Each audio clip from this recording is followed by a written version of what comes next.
తిమోతిలకు రాసిన రెండో పత్రిక పేజీ నంబర్ 194. ఇప్పటి వరకు వాక్యపఠనం చదువుకున్నది. తిమోతికి రాసిన రెండో పత్రిక 2వ అధ్యాయంలో ఆయన ఒక 5వ వాక్యాన్ని చూద్దామండి అందరం కలిసి. మరియు జట్టి అయిన వాడు పోరాడునప్పుడు నియమ ప్రకారం పోరాడాలి అని చెప్తున్నాడండి. ఏమండి ఆయన ఏమంటున్నారంటే పోరాటం గురించి చెప్తున్నాడు. అది జీవిత పోరాటమైనా లేకపోతే ఇంకే పోరాటమైనా ప్రతిదీ పోరాటమే సుమ. మన జీవితం కూడా పోరాటమే. తల్లి గర్భంలో మనకు ఆకారం రావడానికి కూడా పోరాటమే జరిగింది. ఆ పోరాటంలో మనం నెగ్గాం. దానికే మనకు ఈ శరీరం వచ్చింది. ఆడబిడ్డగానో మగబిడ్డగానో భూమి మీదకి మనం వచ్చాం. అక్కడ ఇంచుమించు కోట్ల మందిలో పోరాటం జరిగింది. ఆ పోరాటంలో నువ్వు మాత్రమే ముందెళ్ళావు కనుక నీకు ఆకారం వచ్చిందనే సంగతి మరవకూడదు కదా. అలాగే తల్లి గర్భం నుంచి బయటకు వచ్చిన తర్వాత కూడా ఇది పోరాటమే. ఇక మానవ జీవితం అంటేనే పోరాటం అన్న సంగతి మనకు తెలుసు. విశ్వాసం అంటారా, అది పోరాటంతో కూడింది. విశ్వాస జీవితం అంటేనే పోరాటం. విశ్వాస జీవితం అంటేనే అనేక సవాళ్ళను ఎదుర్కొనేది, సాఫీగా సాగేది కాదు. మనం అర్థం కాక వేరే అనుకుంటున్నాం. మానవ జీవితం అంటేనే పోరాటం అంటారు. అవును, మనిషి పోరాటం చేస్తే తప్ప ఈ లోకంలో సక్సెస్ రాలేడు. కాలంతో పోరాటం చేయాలి, కాలంతో పరిగెత్తాలి అని అంటారండి. మానవ జీవితం అంటేనే, బ్రతుకు అంటేనే పోరాటం. అలాంటిది విశ్వాస జీవితం అంటేనే ఇంకా పోరాటంతో కూడింది. విశ్వాస జీవితం ఖచ్చితంగా నియమాంకితమే. విశ్వాస జీవితం నియమాంకితమా? మన పాఠం పేరు అనుకుంటే విశ్వాస జీవితం నిబంధన అంకితమా, భక్తి జీవితం నియమాంకితమా అనే సంగతిని మనం ఆలోచన చేద్దామండి. ఈయన మాట్లాడుతున్నాడు, పౌలు గారు ఏమని చెప్తున్నారంటే ఇక్కడ జట్టి అయిన వాడు పోరాడతాడు. ఎలా పోరాడతాడు? నియమ ప్రకారం పోరాడాలంటున్నాడండి. జట్టి అంటే ప్రావీణ్యుడు. తను ఎంచుకున్న రంగంలో ప్రావీణ్యుణ్ణి, నైపుణ్యత కలిగిన వాడిని జట్టి అని పిలుస్తారు. అర్థమవుతుందో లేదు? జట్టి అంటే ఎవరంటే తాను ఏ రంగం అయితే ఎంచుకున్నాడో ఆ రంగంలో మంచి నైపుణ్యత కలిగిన వ్యక్తిని జట్టి అని పిలుస్తారండి. అంటే పరిపూర్ణుడు అన్నమాట. అలాంటి పరిపూర్ణుడు నియమ ప్రకారమే పోరాడాలి అంటున్నాడు. ఆయన ఎంచుకున్న రంగంలో ఆయన పరిపూర్ణుడే, ఆయనకు నైపుణ్యత ఉంది. నీ నైపుణ్యతకు పాటు ఏం కావాలి అంటే నీవు అనుకున్నది సాధించాలి అంటే ఖచ్చితంగా నువ్వు నియమాంకితునిగా బ్రతకాలి, నిబంధన అంకితంగా నువ్వు బ్రతకాలి, నిబంధనకు లోబడి నువ్వు పోరాటం చేయాలి, నియమాలకు లోబడి నీ బ్రతుకును సాగించుకుంటేనే నువ్వు అనుకున్న విజయాన్ని నువ్వు సాధిస్తావు అనే మాట చెప్తున్నాడండి ఆయన. మన విశ్వాస జీవితం గురించి మాట్లాడుతున్నాడు. విశ్వాసి అంటేనే, బాగా గుర్తుపెట్టుకో బిడ్డ, మానవ జీవితం అంటేనే నియమాంకితం. నియమాలు లేక ఈ ప్రకృతం లేదు, స్వేచ్ఛగా ప్రకృతం లేదు. సూర్యుని కూడా ఒక నియమం ఉంది. ఎందుకంటే అది ఎంతగా పరిభ్రమించాలి, ఎంతగా అది తిరగాలి, ఏ దిక్కున ఉదయించాలి, ఏ దిక్కున అస్తమించాలి, ఎంత వేగంతో దాన్ని ప్రయాణించాలో ఈ సృష్టికి కట్టడ అనేది ఉంది. కట్టడ లేకుండా సృష్టి ఫ్రీగా ఉంది అనుకునేరు. చెట్టు కూడా దానికి ఒక నియమం ఉంది. అది ఏ కాలంలో వికసించాలో అదే కాలంలో వికసిస్తుంది, ఏ కాలంలో ఫలాలు రావాలో అదే కాలంలో వస్తుంది. పక్షికి కూడా నియమం ఉందండి. అది ఎప్పుడు బయలుదేరాలో, ఎప్పుడు తను తిరిగి గూటికి చేరుకోవాలో నియమం ఉంది. గాలికి నియమం ఉంది. అన్ని బైబిల్ ప్రకారం చెప్తున్నాను. అది ఏ దిక్కున విసరాలి, మరి ఏ దిక్కుకు మరలాలి, దానికో నియమం ఉంది. నీటికి నియమం ఉంది. అంటే ఈ సృష్టికి నియమాలు ఉన్నాయి, స్వేచ్ఛగా ఏది లేదు. మనిషికి కూడా నియమాలు ఉన్నాయి. ముఖ్యంగా విశ్వాస జీవితానికి కూడా ఖచ్చితమైన నిర్దిష్టమైన నియమాలు ఉన్నాయండి. ఖచ్చితమైన నిర్దిష్టమైన నియమాల ప్రకారమే విశ్వాస జీవితం కొనసాగాలి. నా ఇష్టం అనుకుంటా, నీకు నియమం ఎందుకు చెప్పు? నియమం ప్రకారం పోరాడితేనే జీవి కిరీటాన్ని పొందుతామన్న మాట పౌలు గారు రాశారు. మరి ఇద్దరు వ్యక్తుల జీవిత చరిత్రను చూసుకుందాం లైవ్ ఎగ్జాంపుల్గా. నియమం ప్రకారం బ్రతికిన వ్యక్తి ఎలా ఉన్నాడు, నియమాన్ని తప్పి బ్రతికిన వ్యక్తి ఎలా ఉన్నాడు? ఏమండి, నియమం ప్రకారం బ్రతికిన వ్యక్తి ఎలా ఉన్నాడు? ఒక వ్యక్తి జీవితాన్ని చూద్దాం. నియమాలు లేకుండా బ్రతికిన వ్యక్తి ఎలా ఉన్నాడు? ఒక వ్యక్తి జీవితాన్ని చూద్దాం. దానికంటే ముందు 2వ వచనం చూడండి ఒకసారి. 3వ వచనం, క్షమించండి, 3వ వచనం, 3వ వచనమే. క్రీస్తు యేసు యొక్క మంచి సైనికుని వలె నాతో కూడా శ్రమను అనుభవించు అంటున్నాడు. అంటే మంచి నైపుణ్యం కలిగిన వ్యక్తి, నియమం ప్రకారం పోరాడే వ్యక్తికి కొన్ని సమస్యలు ఎదురైతే అని చెప్తున్నాడండి ఆయనే. నువ్వు నియమం ప్రకారం బతకాలనుకుంటున్నావు విశ్వాసి, నీకు కొన్ని శ్రమలు ఎదురైతే అన్నాడు. ఎందుకు? నియమం ప్రకారం బ్రతికితేనే శ్రమ ఎదురవుతుంది. నియమాలు తప్పి బ్రతికితే కూడా శ్రమ ఎదురవుతుంది, కానీ అంత పెద్దగా అనిపించుకోదు. అది ఖచ్చితంగా నేను మనిషిని, నాకంటూ ఒక నియమాలు ఉన్నాయి, నాకు కొంటూ విలువలు ఉన్నాయి, దీని ప్రకారం నేను బ్రతకాలి అనుకున్న వాడికంటే ఇబ్బంది. అలాగే నేను విశ్వాసిని, నేను క్రైస్తవుడను, నాకంటూ కొన్ని నియమాలు ఉన్నాయి. ఏ విషయంలోనైనా, ప్రతి విషయంలో క్రైస్తవుడిగా, ఒక విశ్వాసిగా నీకు నియమాలు ఉన్నాయి. ఆ నియమాల ప్రకారం బ్రతికితే నీకు కొన్ని శ్రమలు అనుభవించవలసి ఉంటుందండి. నువ్వు కొంత కోల్పోయినట్టు ఉంటుంది. ఇలాంటి జీవితాలలో నియమం ప్రకారం బ్రతికిన వ్యక్తి ఎవరు? నియమం ప్రకారం బ్రతికితే ఎలా ఉంటుంది, నియమాన్ని తప్పి బ్రతికితే ఎలా ఉంటుందో ఇద్దరు వ్యక్తులను పరిచయం చేస్తానండి. మీరు చాలా జాగ్రత్తగా వినాలి. ఇది ఏ ఒక్కరిని ఉద్దేశించి చెప్పేది కాదు. దేవుని మాటను దేవుని మాటగా నేర్చుకుందాం. విశ్వాస జీవితం అంటేనే నియమాంకితం. భక్తి జీవితం అంటేనే నిబంధన అంకితం. నిబంధనకు లోబడే బ్రతకాలి భక్తి జీవితం. క్రైస్తవ జీవితం అంటేనే నియమాంకితం. నియమాలతో కూడింది భక్తి జీవితం, నియమాలతో కూడింది క్రైస్తవ జీవితం. ఎటువంటి నియమాలు లేవు అనుకుంటే అది నీ భ్రమ, నీ పోరాటం కాదు నీది. నువ్వు సాధించింది కూడా ఏమి ఉండదు. ఏమండి, నేను నియమం ప్రకారం బ్రతకాలి అనుకుంటే నీకు ఒక వ్యక్తిని పరిచయం చేస్తాను. నియమాలు లేకుండా బ్రతుకుతో కూడా ఏమవుతుందో కూడా ఇంకొక వ్యక్తిని పరిచయం చేస్తాను. వారిద్దరు ఎవరో కాదు, ఇద్దరు బ్రదర్సే. ఆదికాండము పాత నిబంధన గ్రంథంలో ఆదికాండము 25వ అధ్యాయము, దయచేసి తీయండి, పేజీ నంబర్ 19వ పేజీ అండి. పాత నిబంధనలో 19వ పేజీ, ఆదికాండము 25వ అధ్యాయము, చేయండి 25వ అధ్యాయము 24, 25 వచనాలు, 26 వచనాలు చదువుకుందాం. ఆమె ప్రసూతి కావాల్సిన దినములు నిండినప్పుడు ఆమె గర్భమందు కవలవారు ఉండేరి. మొదటి వారు ఎర్రనివాడుగా బయటకు వచ్చెను. అతని ఒళ్ళంతయు రోమ వస్త్రముల వలె నుండెను గనుక అతనికి ఏశావు అని పేరు పెట్టిరి. ఏశావు అని పేరు పెట్టాను. తర్వాత అతని సహోదరుడు బయటకు వచ్చినప్పుడు అతని చెయ్యి ఏశావు మడిమెను పట్టుకొని ఉండెను గనుక అతనికి యాకోబు అని పేరు పెట్టబడెను. ఆమె వారిని కనినప్పుడు ఇస్సాకు 60 ఏండ్ల వాడు. ఇస్సాకు 60 ఏండ్ల వాడు. ఇస్సాకుకు కుమారులు కలిగారండి. ఆ కుమారుల పేరు, ఒక ఆయన పేరు ఏశావు, రెండో వ్యక్తి పేరు యాకోబు. ఈ సంగతి జ్ఞాపకం పెట్టుకోవాలి. నియమం ప్రకారం బ్రతికిన వ్యక్తి ఎవరు, ఇందులో నియమాన్ని తప్పి బ్రతికిన వ్యక్తి ఎవరో ఇద్దరు వ్యక్తులను చూపిస్తాను మీకు. కొంతపాటు మాత్రమే ఆలోచన చేద్దాం. Very good. ప్రియ దేవుని పిల్లలారా, ఇస్సాకుకు 60 సంవత్సరాలప్పుడు సంతానం కలిగిందండి. ఎందుకు అంత లేటుగా కలిగింది అనగా, ఆయనకి పెళ్ళైన తర్వాత 20 సంవత్సరాల తర్వాత కలిగిన సంతానం ఇది. ఎందుకు ఇంత లేటుగా కలిగింది కూడా వివరించి చెప్తాను. ఏది యెహోవా ఇచ్చు గర్భఫలం? ప్రతి గర్భఫలం యెహోవా ఇచ్చు గర్భఫలమా, లేకపోతే యెహోవా ఇచ్చు గర్భఫలం ఎలా ఉంటాయి అనే విషయాన్ని కూడా మీకు వివరంగా చెప్పే ప్రయత్నం చేస్తాను, అర్థం చేసుకోవాలి. ఓకే ప్రియ దేవుని పిల్లలారా, ఇక్కడ రిబ్కా గారు ప్రసవ దినాలు వచ్చేసాయి. ఆమె గర్భంలో ఇద్దరు శిశువులు ఉన్నారు. మొదటివాడు ఎర్రనివాడిగా బయటకు వచ్చాడు కనుక ఆ తల్లి ఏమని పేరు పెట్టిందంటే ఏశావు అని పేరు పెట్టింది. లేకపోతే రోమం కలిగిన వాడు, లేకపోతే ఎర్రనివాడు, శరీరం ఎర్రగా ఉంది కాబట్టి ఆయనది ఏశావు అని పేరు పెట్టింది. అతని తర్వాత ఇంకొక వ్యక్తి బయటకు వచ్చాడు. అతడు ఏశావు యొక్క మడిమని పట్టుకొని ఉన్నాడు కనుక అతనికి యాకోబు అని పేరు పెట్టిందండి.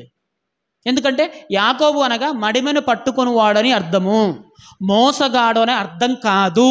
ఇది చాలామంది తెలియట్లేదు. ఏమండి, అది రిబ్కా గారి యొక్క మనస్తత్వాన్ని, ఆమె తత్వాన్ని, ఆమె భక్తిని శంకించినట్టు. మోసగాడని పేరెందుకు పెట్టుకుంటుంది తన బిడ్డకు? మోసగాడు అనేది నామవాచకం కిందికి రాదు, గుణవాచకం. మోసగాడు, దొంగ, పంది అని పేరు పెట్టుకుంటారా పిల్లలకు? ఏ తల్లి పెట్టదు కదా. మనం చెడ్డవారమే ఉన్నప్పటికీ తల్లిదండ్రులైన మీరు పిల్లలకు మంచి ఈవులను ఇవ్వాలనుకుంటావంట. అలాంటిది రిబ్కా గారు భక్తిలో నెంబర్ 1 స్త్రీ, చక్కని గుణం కలిగిన స్త్రీ, భక్తి కలిగిన స్త్రీ. అలాంటి స్త్రీ తన బిడ్డకు మోసగాడు అని పేరు పెట్టదండి. మరి ఏంటి అంటే, మోసగాడని లేని అర్థాన్ని ఆపాదించింది కొన్ని రోజుల తర్వాత, కొన్ని సంవత్సరాల తర్వాత ఏశావు ఆపాదించాడు.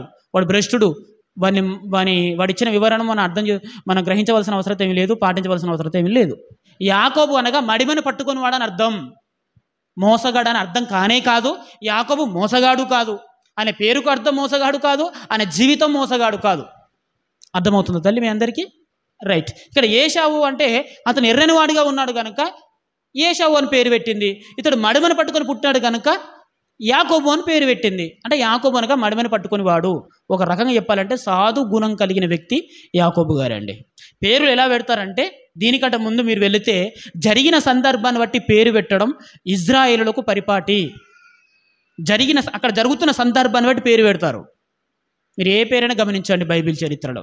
లేదు యాకోబు అనే పేరుకు మోసగాడే అని ఎవడైనా నిరూపిస్తే నేను బైబిల్ వదిలేస్తా.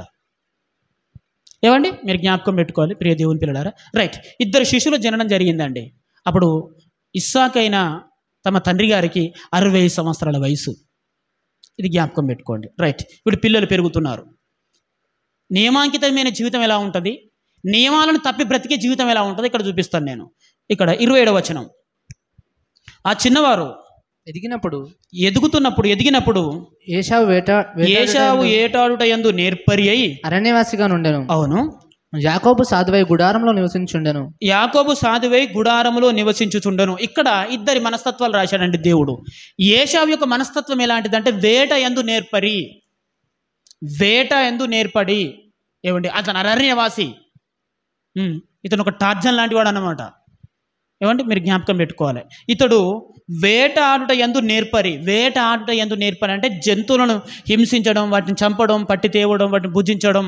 ఇతను ఆ విషయంలో ఇతడు నేర్పరితనం సాధించాడు. మరి యాకోబు దేనిలో నేర్పరి అంటే సాధు గుణం కలిగిన వాడండి. అతడు హింస ప్రవృత్తి కలిగిన వాడు కాదు. ఈయన సాధు అంటే దీనికి ఆపోజిట్ ఏశావు ఏంటంటే హింస ప్రవృత్తి కలిగిన వాడని అర్థం. హింస ప్రవృత్తి కలిగిన వాడని అర్థం. అది జంతువులనైనా, చివరికి తల్లిదండ్రులనైనా, చివరికి తన సహోదరునైనా దౌర్జన్య బుద్ధి కలిగిన వాడని అర్థం అండి ఏశావు గారు.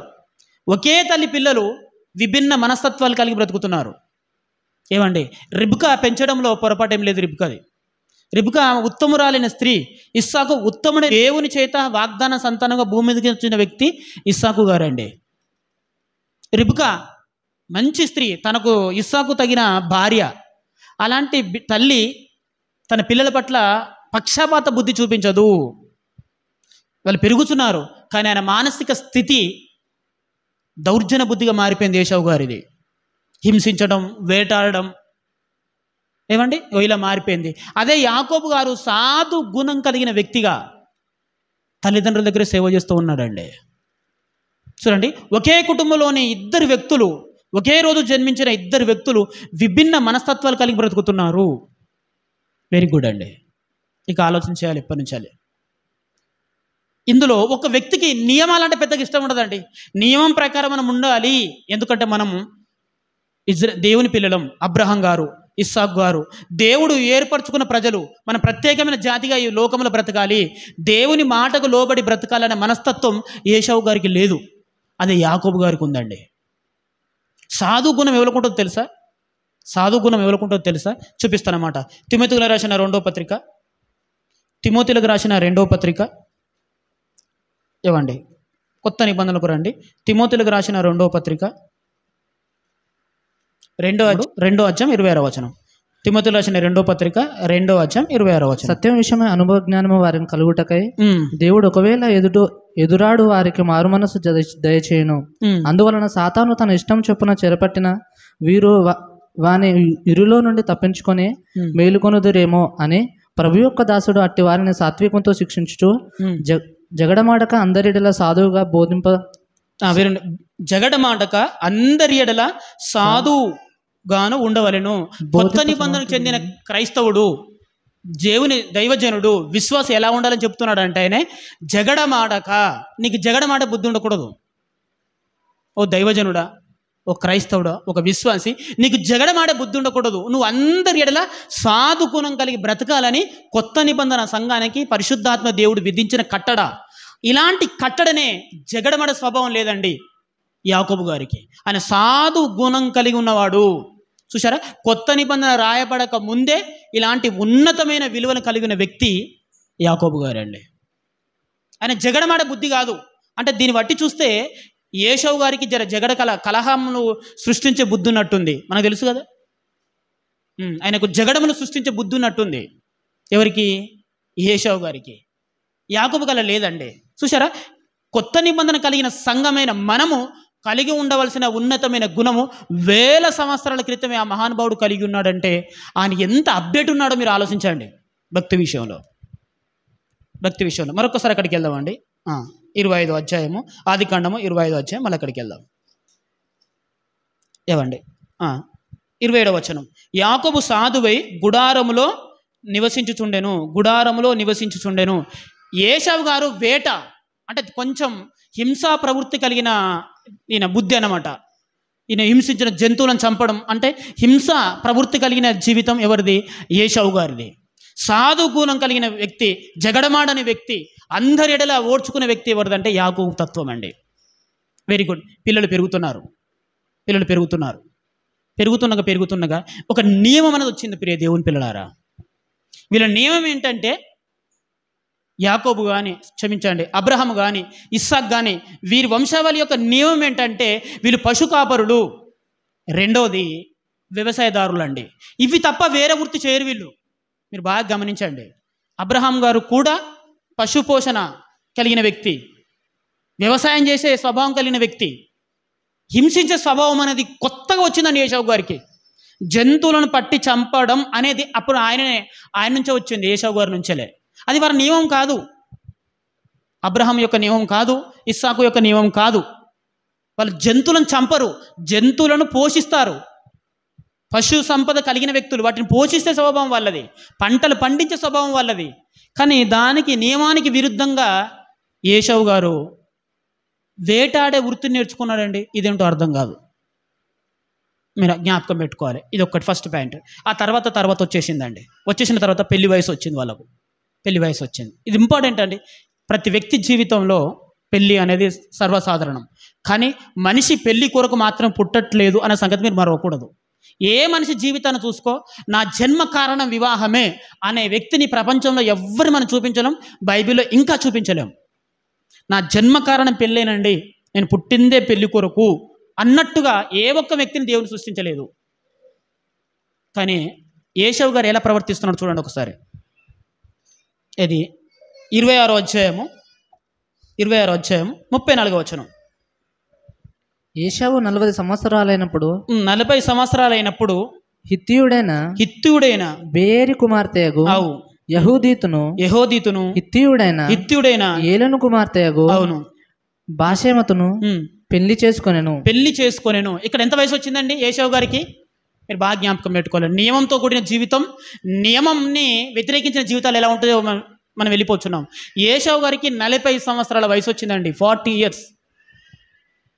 రాగానే ఆయనకి ఎన్ని పెళ్ళిళ్ళని రాయబడింది అక్కడ? 2. నేను మనసు పెట్టి చదవండి అక్కడ. ఎన్ని పెళ్ళిళ్ళు? 2. ఏశావు గారికి 2 పెళ్ళిళ్ళు అయ్యాయండి అప్పటికే. కానీ యాకోబు గారికి పెళ్ళి అయినట్టుగా మనం చూడలేం. నిజం చెప్తున్నాను. అంటే ఒకేసారి 2 పెళ్ళిళ్ళు ఎవరైనా చేసుకోగలరా? లేదు. అంటే 40 సంవత్సరాలు వచ్చేసరికి ఏశావు గారికి 2 పెళ్ళిళ్ళు. అంటే దానికంటే ముందే పెళ్ళైనట్టుంది నాకు. అంటే 40 కంటే ముందే 20కేందో 30కేందో మనకి ఎంతకెంతో తెలియదు, కానీ అప్పటికే పెళ్ళి అయిపోయింది. ఒక రకంగా చెప్పాలంటే మంచి మనోడు తన జీవితాన్ని ఎక్కడ కాంప్రమైజ్ చేసుకుంటలేడు. నియమాలు ఏందో నియమాలు, నీ నియమాన్ని పాటించి నా జీవితాన్ని పాడు చేసుకోవాలా, నా జీవితం నాది అన్నట్టుగా బ్రతికే తత్వం ఎవరిది అంటే ఏశావు గారిది. లేదు, నా జీవితం పాడైపోయిన పర్వాలేదు, నియమం ముఖ్యం, నా పితరులు విధించిన విధులు ముఖ్యం అనే స్వభావం కలిగిన వ్యక్తి ఎవరంటే యాకోబు గారు అండి. నిజం. ఇస్సాక్ గారికి ఎప్పుడు పెళ్ళైంది అనుకుంటున్నారు మీరు? ఆయనకు 40 సంవత్సరాలకే అయింది. ఇస్సాక్ గారికి వివాహమైన వయసు 40 ఏళ్ళు. అంటే అది కామన్గా వయసుగా ఉందండి ఆ కాలంలో. అబ్రహాం గారు అంత వయసు వచ్చేందుకు ఎందుకు ఆపారు? ఆలోచించి ఎందుకు ఆపారు? అంత వయసు వచ్చేంత వరకు ఇస్సాకు గారిని ఎందుకు పెళ్లి చేసుకొని ఇవ్వలేదు అబ్రహాం గారు? ఎందుకు పెళ్లి చేసుకొని ఇవ్వలేదు? అక్కడ ఒక నియమం పెట్టాడండి అబ్రహాం గారు. ఏంటి ఆ నియమం అంటే ఆదికాండం 28వ అధ్యాయంలో చూడండి ఒకసారి. ఆదికాండం 28వ అధ్యాయంలో ఉంటుంది. ఆదికాండం 28వ అధ్యాయంలో ఉంటుంది. ఇస్సాకు యాకోబుని పిలిపించి, నీవు కానాను కుమార్తెలో ఎవతను వివాహము చేసుకొనకూడదు అని నియమించాడండి. చూశారా? ఎందుకంటే ఆ రోజు అబ్రహాం గారు ఇస్సాకు కూడా అదే చెప్పారు, తన దాసునైన ఎలియాజరు కూడా అదే మాట చెప్పాడు. ఎట్టి పరిస్థితుల్లో ఈ కానాను స్త్రీలలో ఏ ఒక్కరును నా కుమారునికి వివాహం చేయకూడదు అని చెప్పాడండి. ఈ నియమానికి లోబడిన ఇస్సాకు గారు ఇంచుమించు తన వైవాహిక జీవితాన్ని అంతా కోల్పోతున్నాడు, యవ్వనాన్ని అంతా కోల్పోతున్నాడు. ఈ సంగతి మీరు మర్చిపోకూడదండి. ఎందుకంటే అబ్రహాం యొక్క నియమానికి లోబడి బ్రతికిన వ్యక్తి ఎవరు? ఇస్సాకు.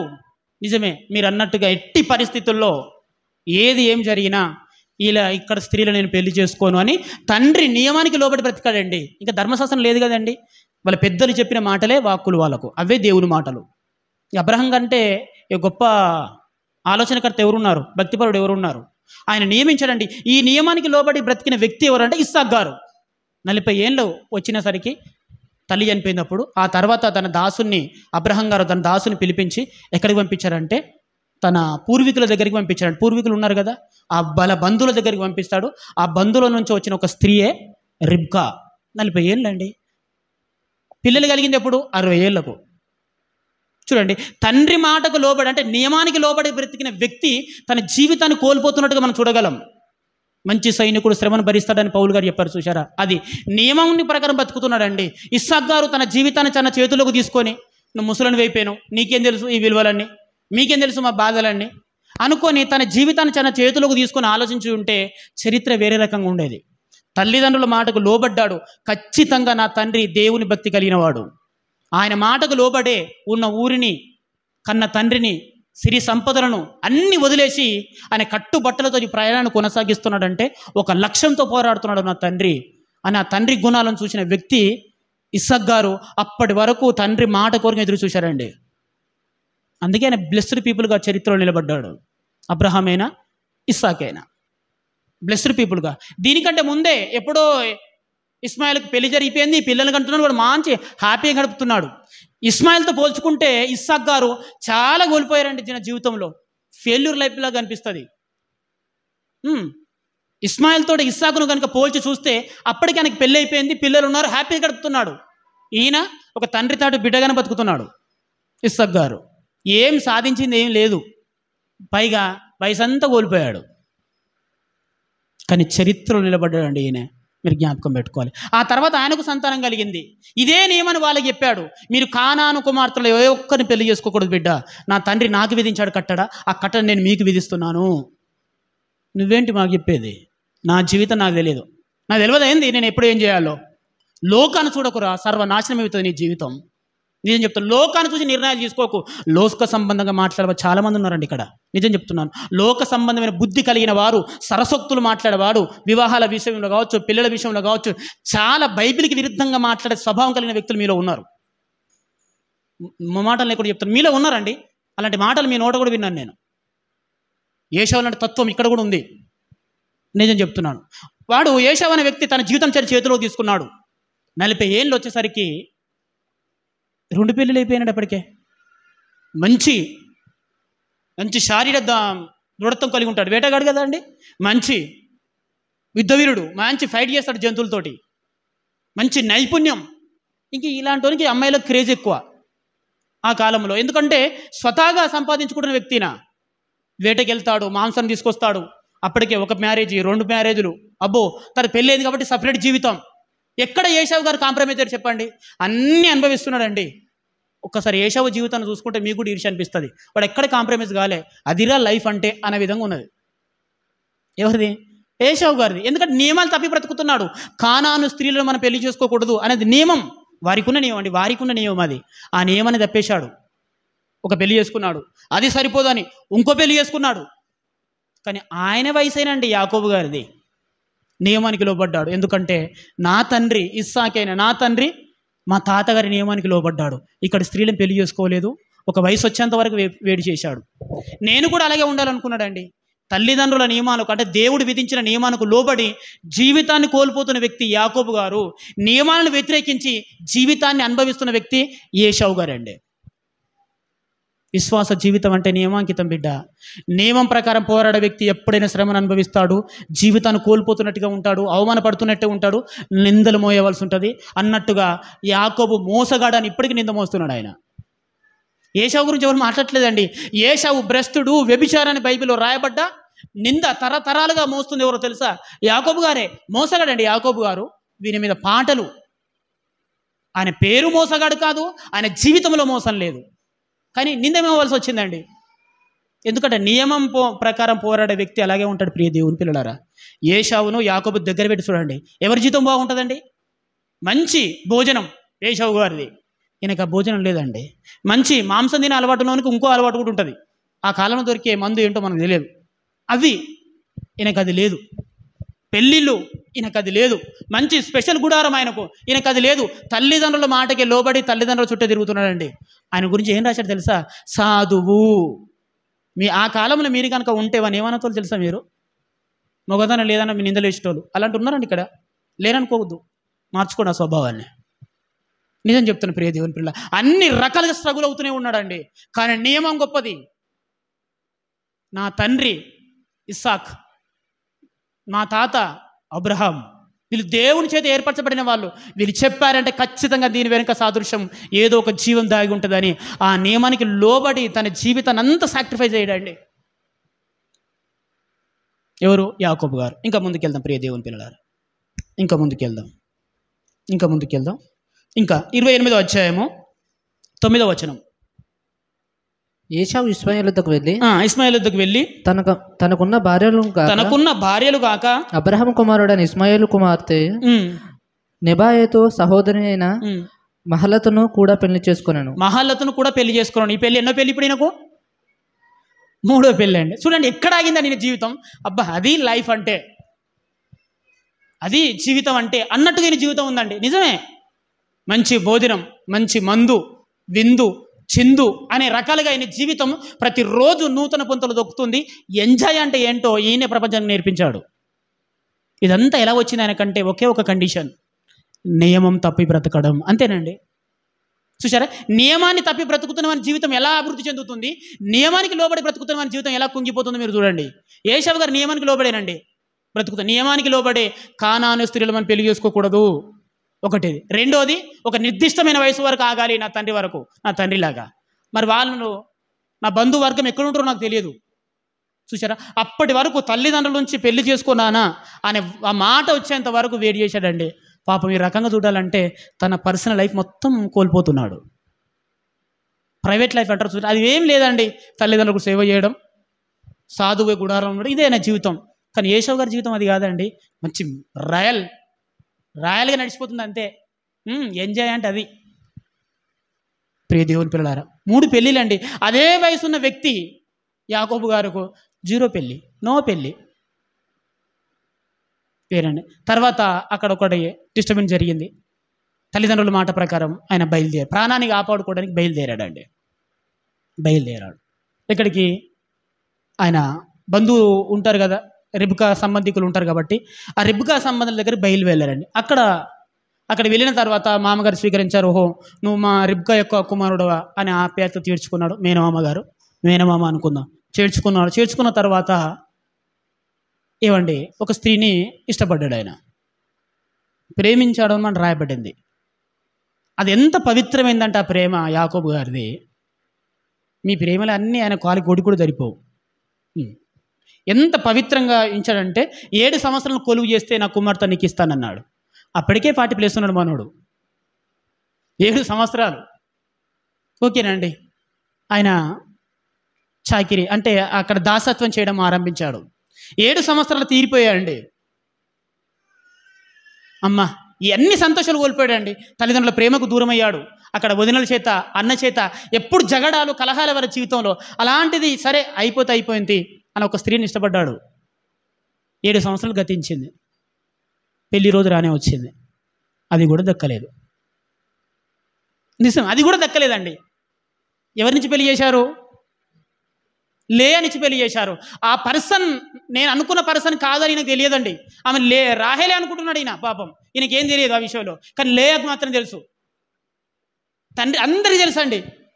ఆ రాత్రి ఏం జరిగిందో తెలియదు, కానీ అనుకొని ఇష్టపడనిది తన జీవితంలోకి వచ్చిందండి. ఇది కూడా దారుణమే కదా ప్రియ దేవుని పిల్లలారా. అంటే తాను అనుకుంటుంది ఎక్కడ లేదండి. 7 సంవత్సరాలు కష్టపడిన తర్వాత తాను అనుకున్నది, తనకు ఆ సంతోషంగా అనిపించింది, తన జీవితంలోకి రాలేదండి. ఇక్కడ మరొక సమస్య వచ్చింది ప్రియ దేవుని పిల్లలారా. ఇది ఎంత సమస్య అంటే మీరు బాగా ఆలోచించాలి. ఇష్టం లేని వ్యక్తి పెళ్లి చేసుకున్నాడు కదండి, మళ్ళీ అంటే పిల్లలు ఎందుకు అన్నాడు? అని ప్రశ్న వచ్చిందండి. యాకోబు గారి గురించి మాట్లాడుతుంటే, మరి పెళ్లి చేసుకోండి, ఇష్టం లేని వ్యక్తిని పెళ్లి చేసుకున్నాడు కదా, అంతకు సరిపోవచ్చు కదా, ఈయనకు ఏషాలంటే ఈయన బుద్ధి ఈయనకు ఉంది కదా, ఈయన 2-3 పెళ్లి చేసుకున్నాడు కదా అన్నారు ఒక వ్యక్తి నాతోటి. నీకు తెలియదు యాకోబు గారి గురించి. యాకోబు గారి గురించి నీకు జీరో కూడా తెలియదు, నిజం చెప్తున్నాను. పెళ్ళి అయిందండి. పెళ్ళి అయిన తర్వాత ఇప్పుడు ఆవిడ నేను ప్రేమించిన రాహేలు కాదు అని తెలిసిందండి. తెలిసిన తర్వాత విడిచిపెట్టవచ్చు, వదిలేసుకోవచ్చు. నాకొద్దు ఈ భార్య అని వదిలిపెట్టవచ్చు అండి, వదిలిపెట్టవచ్చు. కానీ వదిలిపెట్టలేదండి ఆయన. వదిలిపెట్టవచ్చు, ఈ భార్య నా భార్య కాదు, వదిలిపెట్టవచ్చు అని ఆడ గొడవలు సృష్టించవచ్చు, అల్లరి సృష్టించవచ్చు, ఇక ఏదైనా చేయొచ్చు. కానీ వదిలిపెట్టలేదండి. ఎందుకు వదిలిపెట్టలేదబ్బా? ఆయనలో ఉన్న గొప్పతనం నీకు తెలియదు, ఇంకా 50 ఏళ్ళకైనా తెలియదు. ఏం గొప్పతనం చూపిస్తాను. కొరింథీయులకు రాసిన మొదటి పత్రిక 7వ అధ్యాయం 12వ వచనం. కొరింథీయులకు రాసిన మొదటి పత్రిక 7వ అధ్యాయం 12వ వచనం అండి. కొత్త నిబంధనలో పేజీ నంబర్. కొరింథీయులకు రాసిన పత్రిక 7వ అధ్యాయం 12వ వచనం. ప్రభువు కాదు నేనే తక్కిన వారితో 7వ అధ్యాయం 12వ వచనం స్పష్టంగా చదువుతాం. ప్రభు కాదు నేనే తక్కిన వారితో చెప్పినది ఏమనగా, ఏ సహోదరునికే నేను అవిశ్వాసురాలైన భార్య ఉండి ఆమె అతనితో కాపురం చేయని ఇష్టపడిన ఎడల అతడు ఆమెను పరిత్యజింపకూడదు, అతడు ఆమెను విడిచిపెట్టకూడదు, పరిత్యజించకూడదు అని రాయబడిందండి. ఇది కొత్త నిబంధనలో పరిశుద్ధాత్మ దేవుడు మన కోసం ఇచ్చిన ఆజ్ఞ. 1000 సంవత్సరాల క్రితం ఈ ఆజ్ఞను పాటించిన వ్యక్తి యాకోబు గారండి. ఆమె అతనితో కాపురం చెయ్యని ఇష్టపడిన ఎడల విడిచిపెట్టకూడదని రాశాడండి దేవుడు. అక్కడ ఇప్పుడు యాకోబు గారికి లేయ గారికి చూద్దాం. ఆమె ఇష్టపడి పెళ్లి చేసుకుంది, తెలుసు నేను రాహేలును కాదు అని కూడా తెలుసు. ఆమె ఇష్టపడి పెళ్లి చేసుకుంది కాబట్టి, ఆమె నాతోటి జీవితాన్ని కొనసాగించడానికి ఇష్టపడుతుంది కాబట్టి ఆ నియమానికి, ఈ వాక్యానికి లోబడండి. వాక్యం లేకముందుకే వాక్యానికి లోబడ్డాడు. ఈ నియమానికి లోబడి ఆమెతో జీవితాన్ని కొనసాగించాడు. ప్రియ దేవుని పిల్లలారా, అర్థమవుతుంది లేదా? విడిచిపెట్టకూడదు, విడిచిపెట్టవచ్చు. ఈమె కోసం నేను పని చేయలేదయ్యా అని విడిచిపెట్టచ్చు యాకోబు గారు. కానీ ఏమన్నాడంటే పౌలు గారు కొత్త నిబంధన మాట ఏమని చెప్తుందంటే, ఆమె అతనితో కాపురం చేయని ఇష్టపడిన ఎడల పరిత్యజించకూడదని మాట ఉందండి బైబిల్లో. అది అవిశ్వాసులైన భార్య అంటే ఇష్టం లేని భార్య. అయినప్పటికీ ఈ నియమానికి లోబడి యాకోబు గారు తల దించుకొని ఆమెతో సంసార జీవితాన్ని కొనసాగించాడు. ఎంత గొప్పడో మీరు ఆలోచించండి. ఇంకొక మాట కూడా చూపిస్తాను. అదే కొరింథీయులకు రాసిన పత్రిక 7వ అధ్యాయం 3వ వచనం చూడండి. 7వ అధ్యాయం 3వ వచనం. భర్త భార్యకును అలాగే భార్య భర్తకులను వారి ధర్మములను నడపవలెను. ఇష్టం లేని పెళ్లి చేసుకున్నాడు కదా, అదే రాహేలుకు ఇష్టపడి పెళ్లి చేసుకున్నాడు కదా మనోడు, మరి ఈమెతో ఎందుకు పిల్లల్ని కన్నాడు అనుకుంటే కొత్త నిబంధన సారాంశం బిడ్డ. వారి ధర్మములను నడపవలెను. ఈ నియమానికి లోబడే, ఈ వాక్యం రాయబడక ముందే ఈ మాటకు అనగా దేవుని మాటకు లోబడి తన జీవితాన్ని కొనసాగించిన వ్యక్తి యాకోబు. మనకు అలాంటి వాక్యాలు ఉన్నా, ఇలాంటి వాక్యాలు ఎన్నో ఉన్నాయి మన భక్తి జీవితాన్ని కాపాడేటి. అన్నిటి తుంగలు దొక్కుంటూ వస్తూనే ఉన్నాం. ఏమండి, మన జీవితాల సమాధుల వరకే, ఆ తర్వాత మనకు చరిత్ర ఉండదు, పాడు ఉండదు. కానీ యాకోబు చనిపోయిన తర్వాత కూడా ఆయన గురించి ఈరోజు మనం మాట్లాడుకుంటున్నాం అంటే ఎంత చరిత్ర సృష్టించాడో మీరు ఆలోచించండి ప్రియ దేవుని పిల్లలారా. చూశారా? ఆ రకంగానే అండి. అలాగని మరి ప్రేమించాడు కదా, మరి ప్రేమించిన వ్యక్తికి మోసం చేయట్లేదు సుమా. ప్రేమించాడు కదా, ఇక సారీ నాకు పెళ్ళి అయిపోయింది అని అనలేదు. ఆమె కోసం మరలా. చూశారా ప్రియ దేవుని పిల్లలారా? ఎంత అటు ప్రేమ, ఇటు మళ్ళా వివాహ బంధం దేవుడు కలిగించింది. ఏం చేయాలో ఆయన జీవితం అంతా పోరాటమేనండి. చాలా స్ట్రగుల్ అయిపోతున్నాడు, నిందలు పడుతూనే ఉన్నాడు, బాధ భరిస్తూనే ఉన్నాడు. సరే ప్రేమించిన దాన్ని పెళ్లి చేసుకున్నాడు. ఆశ్చర్యం ఏంటంటే ఆమెకు పెళ్ళి లేరు. అర్థమవుతుందా మీకు? ఎందుకంటే నియమం ప్రకారం బ్రతికే ప్రతి వ్యక్తికి జీవితంలో మెలిగేది కన్నీళ్ళే, కానీ వాడే సక్సెస్ అవుతాడండి. అంటే రాహేల్ గారిని చేసుకున్నాడండి, కానీ ఆశ్చర్యం ఏంటంటే మళ్ళీ దేవుడు పిల్లలు ఇవ్వలేదు ఆమెకు. అదేంటో మరలా. చూసారా? విచిత్రంగా ఉంటే దేవుని ఆలోచనలు ఏమో. మనమైతే ఎంత టార్చర్ చేసి చంపేవాళ్ళం. అందుకే మనం ఈ కాలంలో పుట్టినాం. మనం బాబు. కొత్త నిబంధనలు కలిగిన మనం యాకోబు కంటే భక్తి భావాలు కలిగి ఉండాలి. మనం యాకోబు కంటే విశ్వాసం కలిగి ఉండాలి. యాకోబు కంటే నియమాలు ఎక్కువ పాటించే తత్వం మనకు ఉండాలి. దుర్మార్గం ఏంటంటే వాక్యాలు స్పష్టంగా మన కళ్ళ ముందు ఉన్నా, సర్వసత్యం మన కళ్ళ ముందు ఉన్నా దీన్ని తుంగలు దొక్కుంటూ వెళ్ళిపోతున్నామండి పక్కకు వాడేసి. ఏ విషయంలో? ప్రతి విషయంలో అంతే. నిజం చెప్తున్నాం. ప్రతి విషయంలో మన వాక్యానికి విరుద్ధంగా ప్రవర్తిస్తున్నాం, నియమాన్ని తుంగలదొక్కి ప్రవర్తిస్తున్నాం. చూశారా ప్రియ దేవుని పిల్లలారా, గ్రంథస్థం చేయకముందే నియమాలు హృదయంలో దాచుకొని తన జీవితం కోల్పోయినా పర్వాలేదు, నేను నియమానికి లోబడి బ్రతకాలి అని ఆ నియమాలకు ఖచ్చితమైన విలువనిచ్చాడు యాకోబు గారు. తన జీవితంలో శ్రమను అనుభవించుకుంటూ వస్తాడు. తనకంటూ ఒక ప్రైవేట్ లైఫ్ లేకుండా పోయిందండి. తన యవ్వన జీవితం అంతా వెళ్ళిపోయింది. ఆ తర్వాత పని పని పని అని అక్కడ ఆ మామగారు కూడా ఎన్నిసార్లు మోసం చేశారో తన జీతం విషయంలో, అయినా భరించుకున్నాడు. ఎందుకంటే జగడమాటన తత్వం కదా ఆయనది, సాధుగుణం గల తత్వం కదా. ప్రతి నిందను మౌనంగా భరించుకుంటూ వచ్చాడండి. ఇక నియమానికి లోబడితే ఇలా ఉంటుంది. ఇప్పుడు చివరికి వెళ్దాం, ఇక చివరికి వెళ్దాం. హెబ్రీలకు రాసిన పత్రిక, హెబ్రీలకు రాసిన పత్రిక, ప్రియ దేవుని పిల్లలారా, హెబ్రీలకు రాసిన పత్రిక, హెబ్రీలకు రాసిన పత్రిక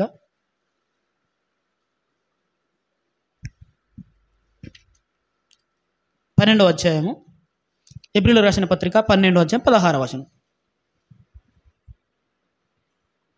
ఒక పూట కూటి కొరకు తన జ్యేష్ఠత్వ హక్కును అమ్మివేసిన ఏశావు వంటి భ్రష్టుడైనను వ్యభిచారి అయినను ఉండునేమో అనియు జాగ్రత్తగా చూచుకొనుడి. Very good. ఏశావు ఆ తరువాత ఆశీర్వాదం పొందగోరి కన్నీళ్లు విడిచుచు దాని కోసము శ్రద్ధతో వెదిగినను మారు మనసు పొందే అవకాశం దొరకక విసర్జింపబడినని మీరు ఎరుగుదురు. చూశారు ప్రియ దేవుని పిల్లలారా, ఎప్పుడో జరిగిపోయిన దాన్ని పౌలు గారు ఎత్తి రాస్తున్నాడండి.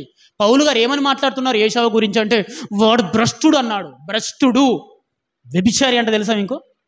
ఇంగ్లీష్ వద్దులండి, ఏమండి అలాంటి పేరుతో పిలిచాడండి. నేను అనట్లేదు ఆయనను, ఏశావు గారిని. కానీ ఏశావు గారి గురించి ఏం చెప్తున్నాడు అంటే, తుదగా ఆయనకున్న చరిత్ర ఏంటి, ఆయన సాధించింది ఏంటి ఏశావు గారు అంటే, ఒకటే భ్రష్టుడు, రెండోది వ్యభిచారి వాడు. అలాంటి వాడు మీలో ఉంటే, అంటే మీలో, మీ జీవితాల్లో, మీ మనసులో ఉంటే దాన్ని తొలగించుకోండి. అలాంటి వాడు సంఘంలో ఉండకూడదు, సమాజంలో ఉండకూడదు అని చెప్తున్నానండి పౌలు గారు. ఏం సాధించావు ఏశావు? నువ్వు ఏం సాధించావు? ఏం లేదు. కానీ ఆ రోజు అన్ని సాధిస్తున్నట్టు అనిపించావు కదా, పిల్లలు, పెళ్ళిళ్ళు, హ్యాపీ. నీకు నియమాలు ఎక్కడివి? నియమాలు వ్యతిరేకిస్తే ఎంత హ్యాపీగా బ్రతుకవు ఏశావు. కానీ ఇప్పుడు నీకు వచ్చిన చరిత్ర ఏంటో తెలుసా? నువ్వు భ్రష్టుడివి, వ్యభిచారివి. నీలాంటి వాడు ఉండకూడదురా సమాజంలో, నీలాంటి వాడు పుట్టకూడదురా ఏ తల్లికి. అలాంటి ఆజ్ఞ విధించాడండి కొత్త నిబంధన దేవుడు. అదే యాకోబుని దేవుడు ఏమన్నా తెలుసా? ఇజ్రాయేల్ అని పేరు పెట్టాడు. ఆయన నుంచే ఈరోజు మనమందరం దైవంగా పూజిస్తున్న యేసుక్రీస్తు వచ్చాడు. దేవుని స్తోత్రం చెప్పండి గట్టిగా. ఆయన నుంచేనండి. ఎవరు? యాకోబు సంతానమే కదా యేసుప్రభు. యాకోబు నుంచే, ఇజ్రాయేల్ నుంచేలే ఈరోజు మనమందరం దైవంగా పూజించుకుంటున్న క్రీస్తు వచ్చాడు. అర్థమవుతుందా మీకు? యాకోబు జీవితం నియమానికి లోబడ్డాడు కనుక ఫెయిల్ అవుతున్నట్టు అనిపించింది, శ్రమ పడుతున్నట్టు అనిపించింది, తలకిందులు అవుతున్నట్టు అనిపించింది, ఓడిపోతున్నట్టు అనిపించింది, అమాయకుడు, పిచ్చోడు, ఎన్నో రకాలమైన భరించాడండి. అవన్నీ కేవలం నియమానికి లోబడే, వాక్యానికి లోబడే, నియమానికంటే వాక్యానికి లోబడే బ్రతుకుతూ వచ్చాడు. చివరి వరకు చరిత్ర, ప్రపంచ చరిత్రలో పుణ్యపురుషుడుగా మొదటి వ్యక్తిగా నిలిపడిపోయాడండి. ఎందుకంటే యేసు కదా, ఆయన వంశావళి నుంచి వచ్చిన వాడే యేసుక్రీస్తు. ఏశావు గారు భ్రష్టుడు, వ్యభిచారి అనే బిరుదు సంపాదించుకొని వెళ్ళిపోయాడు. ఇప్పుడు కాదు, ఇంకా 1000లకైనా వాడికి అదే పేరు వర్తిస్తుంది.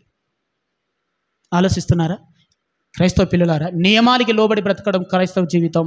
విశ్వాస జీవితం అంటే నియమాలకు లోబడి బ్రతకడం. ఏ విషయంలో? ప్రతి విషయంలో.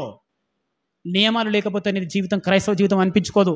నువ్వు అనుకుంటావు అది ప్రతిదీ ఏశావు గారి ఆశీర్వాదమే అనుకున్నాడు.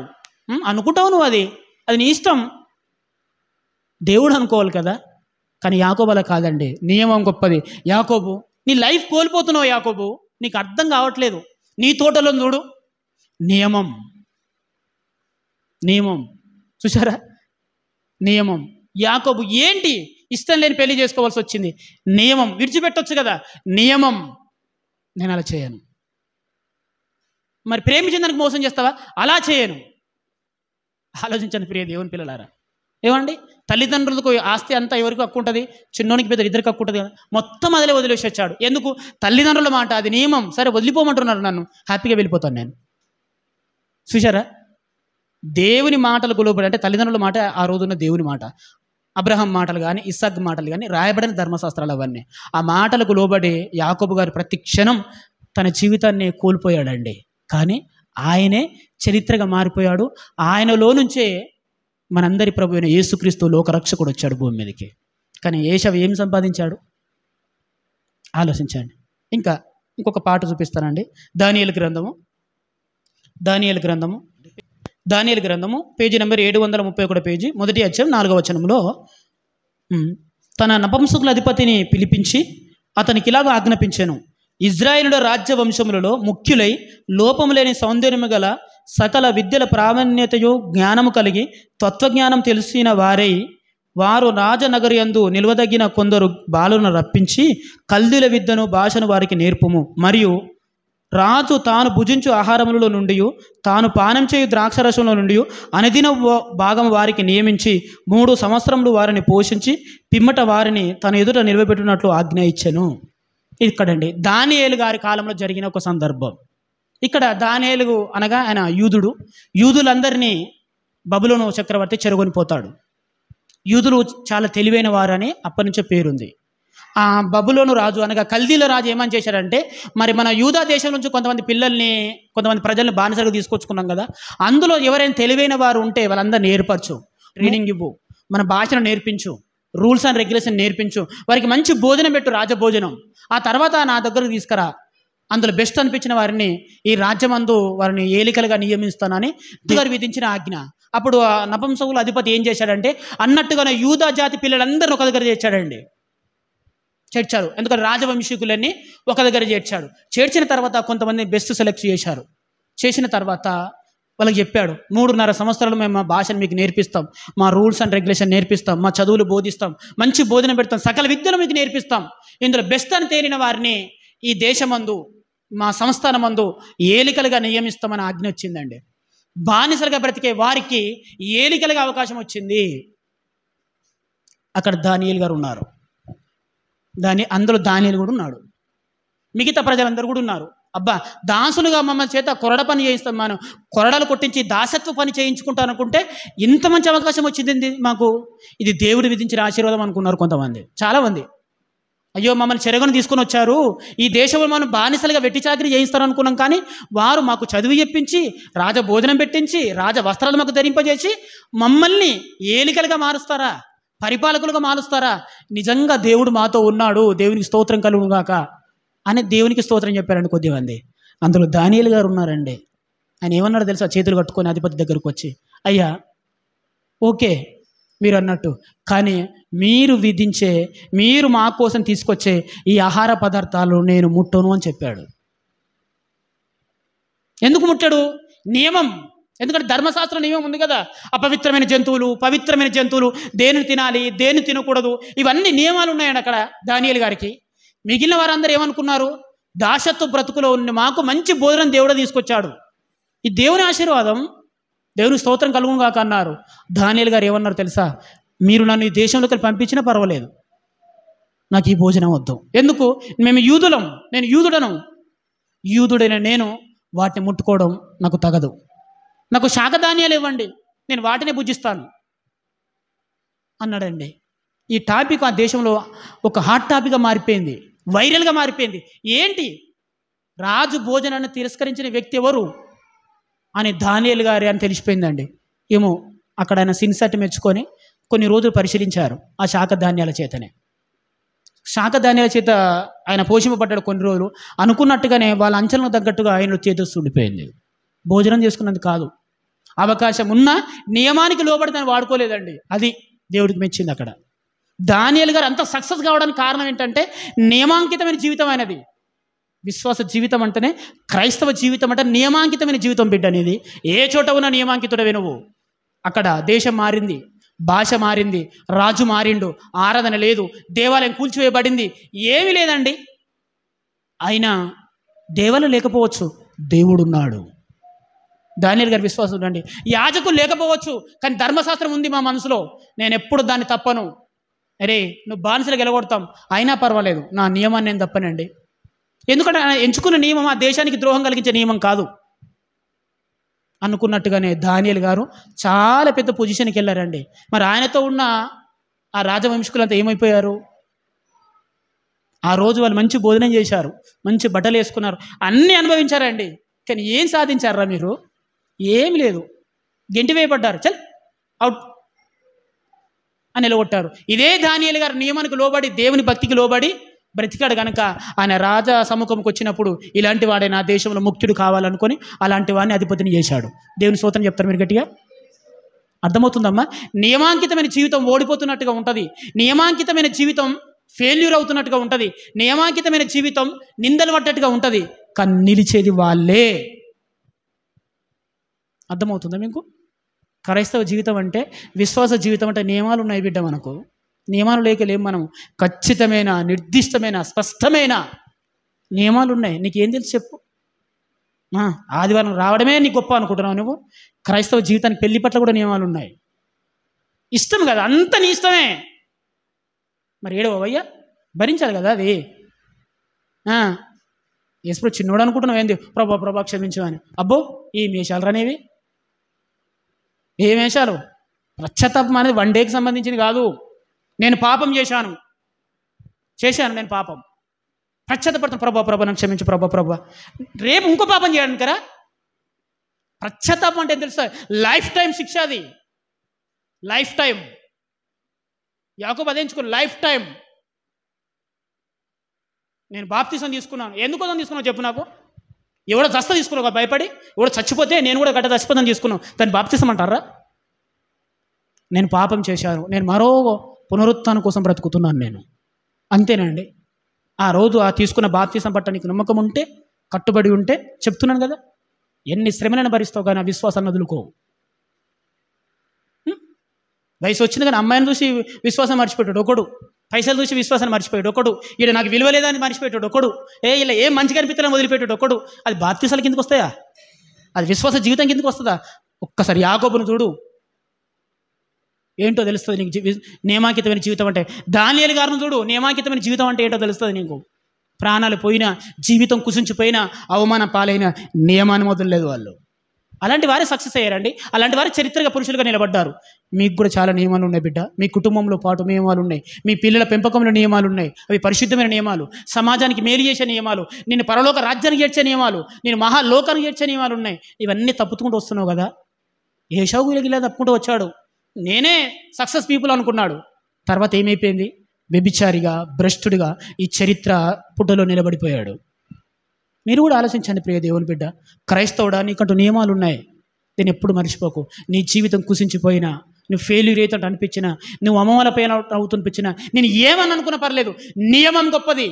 వాక్యం, నియమం అంటే ఇక్కడ వాక్యం. నేను వాక్య ప్రకారం నిర్ణయం తీసుకున్నానండి, ఏదేమైనా పర్లేదు, పోత ప్రాణమే పోతుందేమో, కానీ విశ్వాసాన్ని మాత్రం వదులుకోవాలి.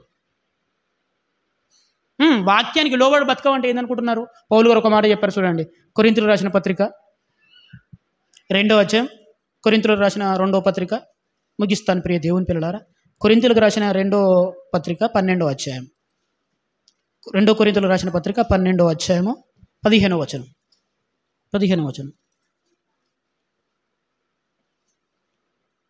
కాబట్టి నాకు కలిగినది యావత్తు మీ ఆత్మల కొరకు బహు సంతోషముగా వేయపరచెదను, నన్నును నేను వేయపరచుకుందును, నన్నును నేను వేయపరచుకుందును అంటున్నాడండి ఆయన. నన్నును నేను నష్టపరుచుకుంటాను, కానీ వాక్యాన్ని తప్పి నేను ప్రవర్తించాను అన్నాడండి ఆయన. నువ్వు ఫెయిల్ అయిపోతావు పౌల్, పర్వాలేదు. నువ్వు ఒంటరిగా మిగిలిపోతావు పౌల్, పర్వాలేదు. ఏమండి, నువ్వు ఉన్నావన్న సంగతే చరిత్రకు తెలియదు, పర్వాలేదు. ఎందుకంటే వాక్యం పట్ల ఉన్న విధేయత లాంటిదండి ఆయనకు. పౌలు గారి జీవితం ఎన్ని కష్టాలు వచ్చాయో మనకు తెలుసు కదా. ఏమండి, ఎన్ని కష్టాలు వచ్చాయో చూపిస్తాను ప్రియ దేవుని పిల్లలు. 2 కొరింథీయులకు రాసిన పత్రిక 4వ అధ్యాయం 8, 9, 10 వచనాల్లో 8వ వచనం చదువుతున్నాను చూడండి ఒకసారి. ఎట్టు పోయినను శ్రమపడుచున్నాను, అపాయంలో నున్నను, తరమపడుచున్నాను అని రాశాడండి ఇక్కడ మాట. చూడండి, పౌలు గారి జీవితంలో ఉందేంటి?